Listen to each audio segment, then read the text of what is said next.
जो पाकिस्तान यहाँ से गए थे उनकी हालत क्या है उसका अंदाजा नहीं है, क्योंकि मेरा ऑफिस कराची में था इसलिए मुझे पास से देखा मैंने।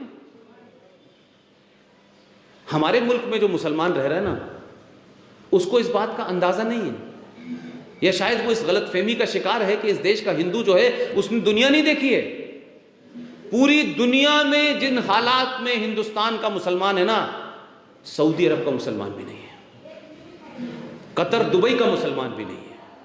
लेकिन इनको सिर्फ यहां रहते हुए अपना निज़ाम मुस्तफ़ा का जो ख्वाब है, मुगलों की भूली हुई उस हुकूमत का ख्वाब है, जो लोग ये समझते हैं कि जब तक हिंदुस्तान पर इस्लाम का झंडा नहीं फैलेगा तब तक ग़ज़वाए हिंद पूरा नहीं होगा, क्योंकि उसका जिक्र तो आपकी किताबों में लिखा हुआ है कि पूरी दुनिया के अंदर इस्लाम उस दिन पूरा माना जाएगा जब भारत पे इस्लामिक झंडा फहराया जाएगा। इसलिए ग़ज़वाए हिंद की फ़िलॉसफ़ी आपने पढ़ी नहीं है।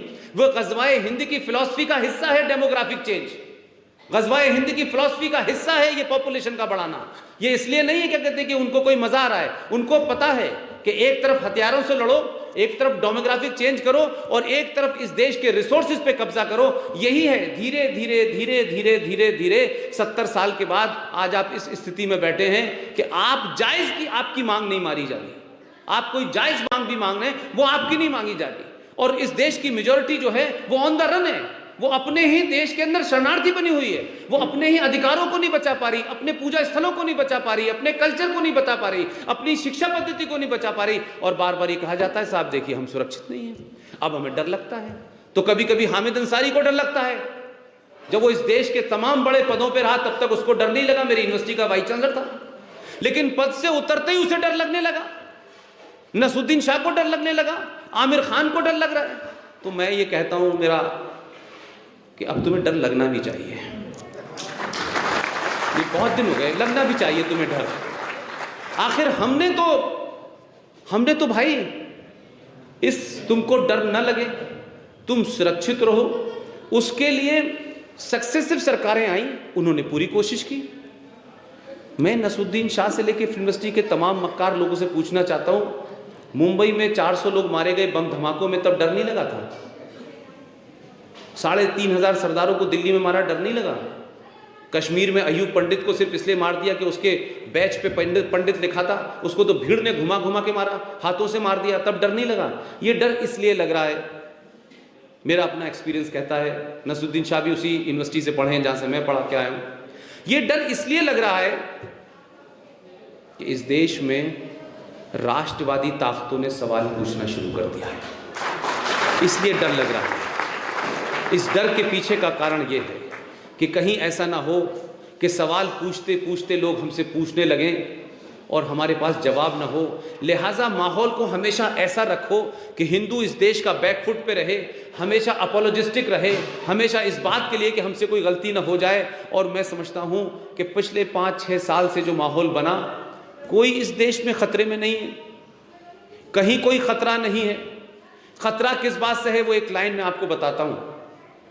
इस देश में 3 तलाक की डिबेट आप सबने देखी होगी, सभी को मोरलेस पता है कि 3 तलाक का मामला क्या है। कुरान शरीफ में जिस तलाक का जिक्र है ये वो तलाक नहीं है जो ये कर रहे हैं। कुरान शरीफ में इस तलाक का जिक्र नहीं है। जो ये तलाक जिसकी बात हो रही है इसे तलाक़े बिद्दत कहते हैं। ये हराम है, ये नाजायज़ है। लेकिन आप मुझे बताइए, क्या नरेंद्र मोदी नहीं आते तो उससे पहले तक ये हराम काम हो रहा था?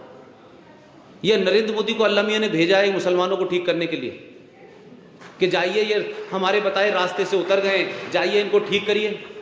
वैसे इसमें कोई गलत बात भी नहीं है। कुरान शरीफ में सूरे निसा नाम की एक आयत है, उसमें फरमाया गया है, ये मैं नहीं कर रहा, कुरान शरीफ की आयत बता रहा हूँ, उसमें कहा गया है, अल्लाह ने कहा अपने लोगों से कि मैंने तुम्हें जिंदगी के हर शोबों के लिए बताया है, तुम्हें क्या क्या करना है, कैसे कैसे करना है।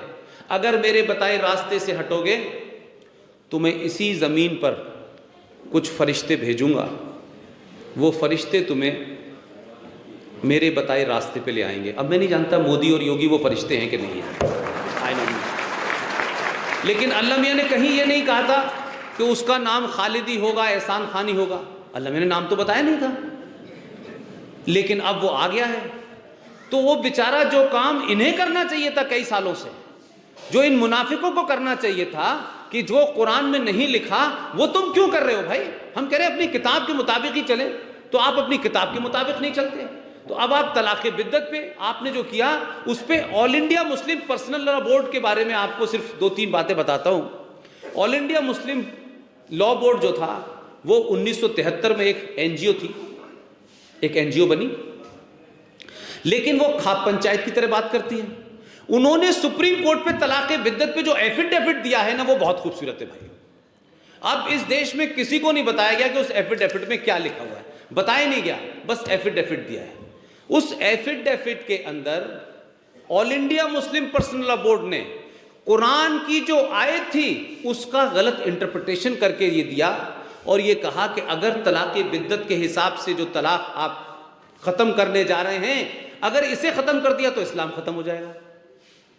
अब तलाक़ बिद्दत से इस्लाम का क्या मतलब है भाई? इस्लाम कोई चिड़िया कबूतर थोड़ी नहीं जो ख़त्म हो जाएगा भाई। इस्लाम हज़ारों साल से चल रहा है, इतना पुराना आपका धर्म है, किताब है। तो आप झूठ के नाम पे जज को डरा रहे थे। वो तो अल्लाह खैर करे कि वो जज साहब समझदार थे, उन्होंने 4 बड़े लोगों को बुलाया, उन्होंने कहा ये क्या लिखा है, उन्होंने कहा ये बकवास है, ये झूठ है, कुरान शरीफ में ये लिखा हुआ है, ये नाजायज़ है। तब कोर्ट ने कहा कि भाई आप कानून बनाइए।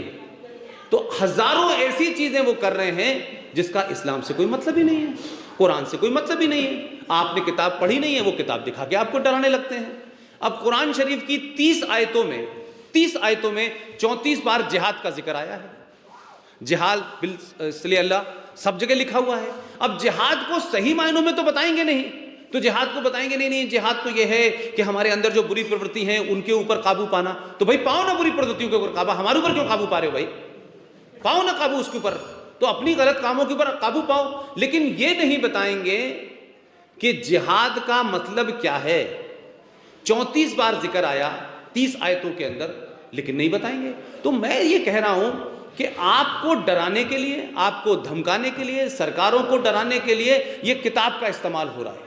और उस किताब के अंदर ब्लैक एंड वाइट है, उसमें कुछ चीज़ें हैं जो गलत हैं, जो मैं मानता हूं मेरे हिसाब से गलत हैं। अगर गलत नहीं होती तो दुनिया का इतना बड़ा राइटर सलमान रश्दी ने जो बात लिखी है गलत थोड़ी नहीं लिखी है कोई उसने।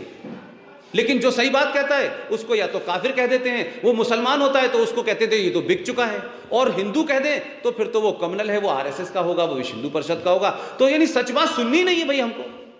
अपने मौलवी की नहीं सुनते, मुफ्ती की नहीं सुनते। जो मौलवी मुफ्ती हैं वो उनको वो सब बताते हैं जो उसमें है नहीं, जो है वो करते नहीं है। तो भाई आप बताएं मुझे कि कब्रों का कंसेप्ट नहीं है, कब्र नहीं बन सकती इस्लाम में। लेकिन आप देखिए कब्रों के नाम पे, आप अभी भोजशाला होके आया हूँ, इस देश में कब्रों के नाम पे ज़मीन घेरो, कब्रें बनाओ, संगमरमर की कब्जें बनाओ। आप बताइए मुझे कि इस्लाम के पैगंबर फाउंडर मोहम्मद साहब की कब्र देखी है किसी ने? आप बताएं, किसी ने देखी है कब्र? क्यों? मोहम्मद साहब कम बड़े मुसलमान थे जो हिंदुस्तान के मुसलमान हैं? ये उनसे बड़े मुसलमान है भाई। तो मोहम्मद साहब की कब्र कहां है? लेकिन नहीं, लेकिन ये झूठ फरेब चल रहा है कि नहीं साहब कब्रें हमारे इस्लाम का हिस्सा है। भाई न तो कब्र तुम्हारे इस्लाम का हिस्सा है, न मस्जिद तुम्हारे इस्लाम का हिस्सा है। ये तमाम सारे तुम्हारी हिंदुस्तान में सियासत के हिस्से हैं, इसका इस्लाम से कोई मतलब नहीं है। हम और आज की जनरेशन,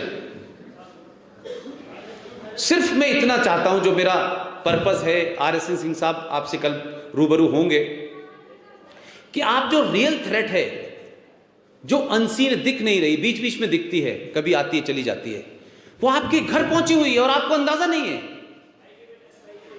और आप सोच रहे हैं कि नहीं हम मेजॉरिटी हैं, फौज है हमारी, न्यायपालिका हमारा है, हम इस देश में पुलिस हमारी है। इस गलतफहमी से बाहर निकलिए भाई। आपको बचाने कोई नहीं आएगा, आपको लड़ाई अपनी लड़नी पड़ेगी। और आप सामूहिक तौर पे भी नहीं लड़ेंगे, अकेले भी नहीं लड़ेंगे, तो 700 साल की इतिहास बदलने में बहुत देर नहीं लगेगी। ये दुनिया का पहला देश है जो मेजॉरिटी देश है, उसके बावजूद भी आप इस देश में 24 आवर ऑन द हुक रहते हैं, पंजों पे खड़े रहते हैं, ये ना हो जाए, वो ना हो जाए, वो ना हो जाए, ये ना हो जाए। और ये अजीब मुल्क है, जैसी ईद आती है तो आपके यहाँ एक सर्कुलर जारी हो जाता है कि स्थिति तनावपूर्ण है लेकिन नियंत्रण में है, और रेड अलर्ट पे शहर है, आपका शहर रेड अलर्ट पे है। मैं पूछ रहा हूं भाई कि जो हमला ईद के दिन हो रहा है वो ईद के बाद नहीं होगा क्या?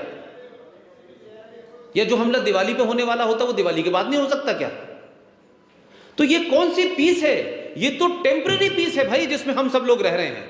कोई परमानेंट पीस इस देश में होगी कि रात के 11 बजे कोई लड़की सड़क पे घूमे, उसको ये फर्क ना हो कि मैं अकेली घूम रही हूं, कोई मुझे पकड़ लेगा, कोई मुझे उठा लेगा, कोई रेप कर देगा। कोई इस देश में जो जहां जाना चाहता है जाए, पुलिस की जरूरत ही ना पड़े। लेकिन यहां तो मिनट मिनट में पुलिस चाहिए, कदम कदम पे पुलिस चाहिए भाई। तो पुलिस भी आखिर इस देश की सोसाइटी को कैसे बचाएगी? कोई पुलिस इस देश में कोई 100 करोड़ थोड़ी नहीं भाई। पुलिस का डर खत्म हो गया है।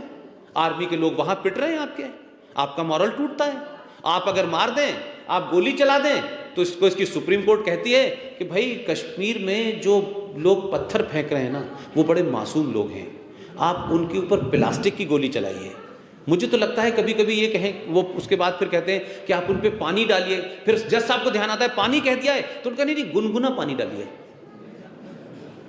यार ये कोई मतलब घर में कोई खेल हो रहा है क्या? ये